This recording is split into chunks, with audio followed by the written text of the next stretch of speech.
अस्सलामु अलैकुम वरहमतुल्लाहि वबरकातुहू। उम्मीद करता हूँ कि आप तमामी हज़रात खैर व आफियत से होंगे।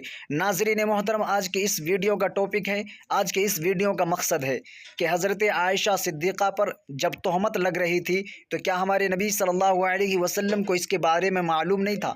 क्या हमारे नबी सल्लल्लाहु अलैहि वसल्लम को इल्म नहीं था? तो आइए सबसे पहले मौलाना जर्जीस से सुनते हैं कि मौलाना जर्जीस ने क्या कुछ कहा है। फिर उसके बाद मुफ्ती सलमान अज़हरी साहब क़िबला से भी सुनेंगे कि मुफ्ती सलमान अज़हरी साहब क़िबला ने क्या कुछ कहा है।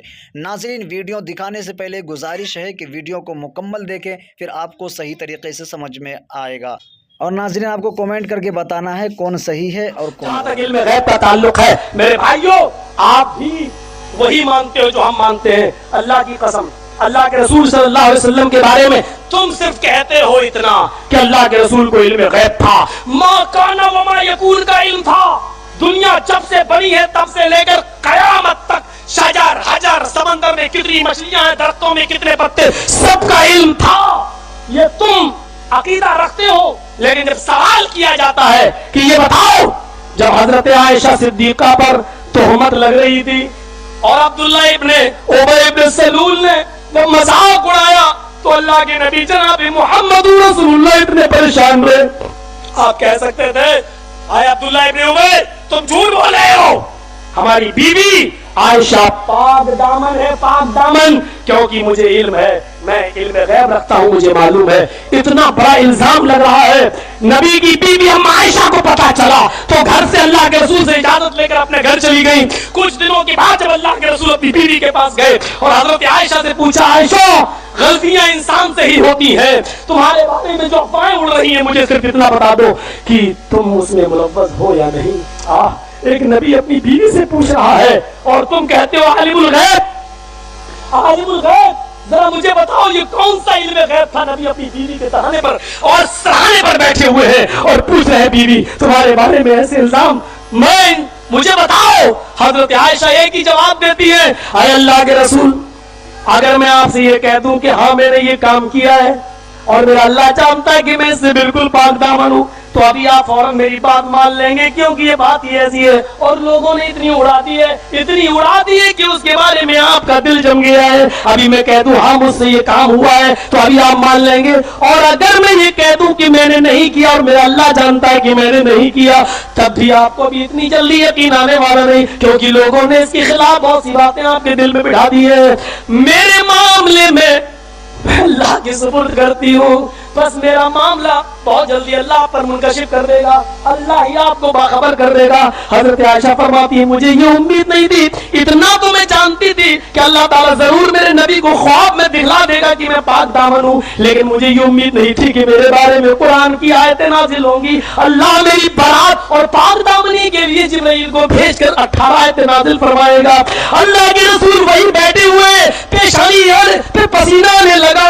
अम्मा आयशा समझ गई कि अल्लाह के रसूल पर जब वही आती थी तो ऐसा ही हाल हो जाता था, सख्त सर्दियों में पसीना आने लगता था। अल्लाह के रसूल बैठे, पसीना टपक रहा है, आप बोझल, आप भारी से हो गए, आपका सर बोझल हो गया। हजरत आयशा समझ रही है, अबू बकर सिद्दीक घबरा गए, उनकी बीवी यानी अम्मा आयशा की माँ घबरा गई, पता नहीं जिब्राइल कौन सी खबर लेके आ रहे हैं, पता नहीं मेरी बेटी के बारे में क्या अल्लाह बताए। लेकिन हजरत आयशा फरमाती है कि मैं बिल्कुल नहीं घबराई, इसलिए कि जब मैंने ये काम किया ही नहीं तो मैं क्यों घबराऊं।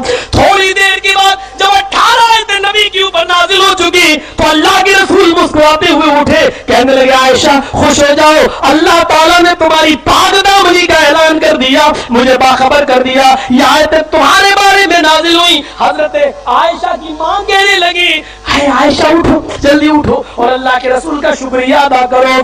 तुम क्या जानो कादरी साहब, तुम्हारे चेले और चपाटे क्या जाने, तुमने इनको इतना बेवकूफ बना दिया है। हजरत आयशा ने जो जवाब दिया था वो तुम्हें बताता हूँ। हजरत आयशा की माँ कह रही है, तुम्हारे बारे में कुरान की आयतें नाजिल हुई, अल्लाह ने पाक दामनी का ऐलान कर दिया, आयशा तुम देखो, उठो और नबी का शुक्रिया अदा करो। हजरत आयशा ने ये कहकर ठुकरा दी अपनी माँ की बात, मैं नबी का क्यों शुक्रिया अदा करूं, मैं मोहम्मद रसूलुल्लाह का क्यों शुक्रिया अदा करूं। ये भी तो उन्हीं लोगों के बातों में आ रहे थे, मैं तो शुक्रिया उस जात का अदा करूंगी जिसने मेरी पाक दामनी का ऐलान किया, मैं भी शुक्रिया उसका अदा करूंगी जिसने मुझे पाक दामन साबित कर दिया।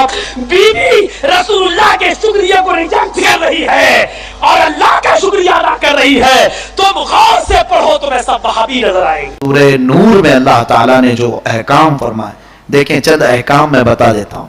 اس سورے میں جو ہے ام المومنین عائشہ صدیقہ رضی اللہ تعالیٰ عنہ کی برات، آپ کی پاکی کا بھی ذکر آیا ہے۔ منافقین نے آپ پر تہمت لگائی تھی۔ ایک بار حضور صلی اللہ علیہ وسلم جہاد میں تھے، غزوہ بنی مصطلق، وہاں سے واپسی کے وقت ام المومنین ساتھ میں ہوا کرتی تھی، کوئی نہ کوئی حضور کی زوجہ ساتھ جاتی تھی۔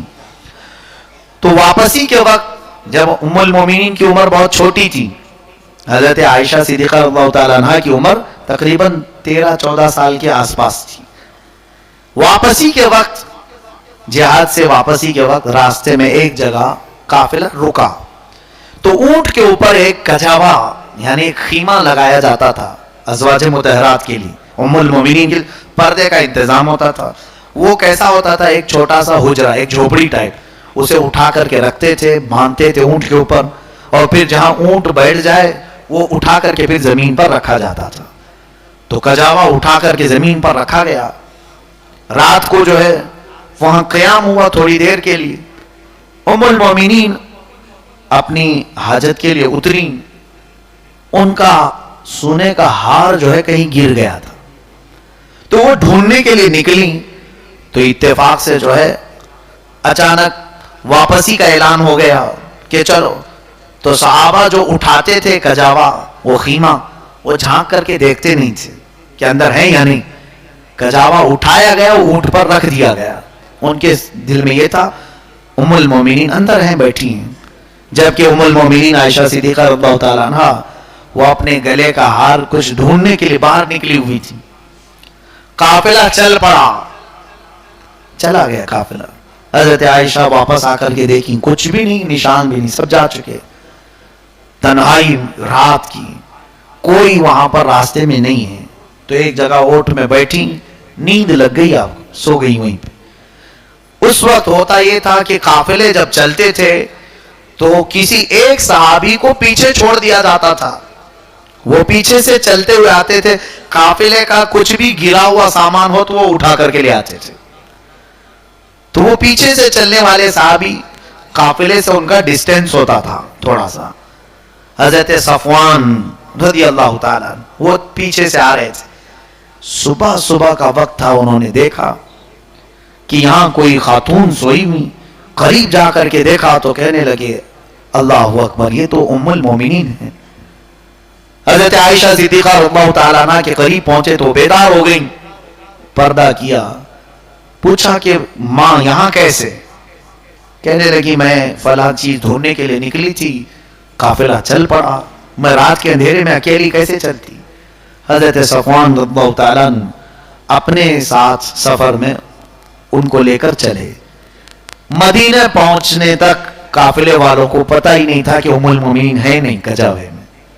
بعد میں پتہ چلا کہ نہیں ہے، پوچھا گیا کہاں رہ گئی؟ پھر ابھی ڈھونڈنا شروع بھی نہیں ہوا تھا کہ حضرت صفوان کے ساتھ ام المومنین آ گئی مدینہ۔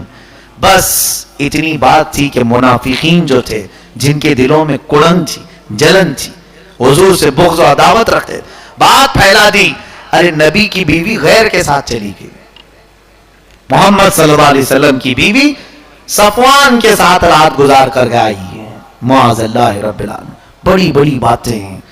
ماں عائشہ صدیقہ کی شان میں حضور صلی اللہ تعالیٰ علیہ وسلم کے پاس بھی یہ باتیں آنے لگی۔ حضور نے پوچھا اے عائشہ کیا معاملہ ہے؟ انہوں نے بتایا یہ معاملہ ہے۔ عمر بھی کم تھی حضرت عائشہ کی۔ رسول کریم صلی اللہ علیہ وسلم کو کئی لوگوں سے یہ باتیں سننے میں آئیں، تو حضور صلی اللہ علیہ وسلم نے حضرت عائشہ سے کچھ بات ہی نہیں کی۔ وہ وقت بڑا ڈیفیکلٹ تھا حضرت عائشہ کے لیے، بہت ڈیفیکلٹ تھا۔ آپ کہتی ہیں کہ میں رو رو کر کے آنکھیں سجا چکی تھی۔ حضور بھی اب بات نہیں کر رہے تھے، کہتے ہیں اے عائشہ یہ معاملہ میں اللہ کے سپرد کرتا ہوں۔ حضرت عائشہ اپنے گھر چلی گئی، میکے چلی گئی۔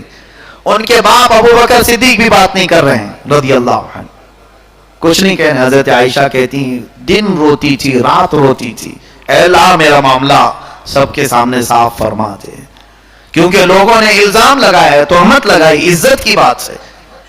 لیکن میرے آقا جانتے تھے کیونکہ وہ عالم الغیب ہے، حضور جانتے تھے، لیکن یہ ایک آزمائش چل رہی تھی۔ دیکھیں کبھی کبھار صبر کی ضرورت ہوتی ہے، یہ میرے آقا کی زندگی سے ملتی ہے چیز۔ حضرت ابو بکر کو چھوڑ کر کے حضور صلی اللہ علیہ وسلم نے دوسرے صحابہ کو بلانا شروع کیا۔ حضرت عمر سے پوچھا، عمر عائشہ کے بارے میں ایسی ایسی باتیں سننے کو آ رہی ہیں، تمہارا کیا خیال ہے؟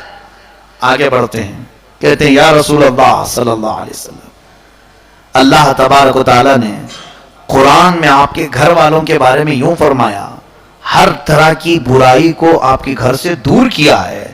اگر عائشہ کے اندر برائی ہوتی تو کبھی مولا آپ کو نکاح کا حکم ہی نہیں دیتا، ہو ہی نہیں سکتا۔ حضرت عثمان کو بلایا، کہا آپ کا کیا خیال ہے؟ کہتے ہیں دیکھیں کتنی پیاری بات ہے، یا رسول اللہ صلی اللہ علیہ وسلم، اللہ نے آپ کا سایہ زمین پر نہیں ڈالا تاکہ کسی کا پیر نہ پڑ جائے، رسول کے سائے پر کسی کا پیر نہ پڑ جائے۔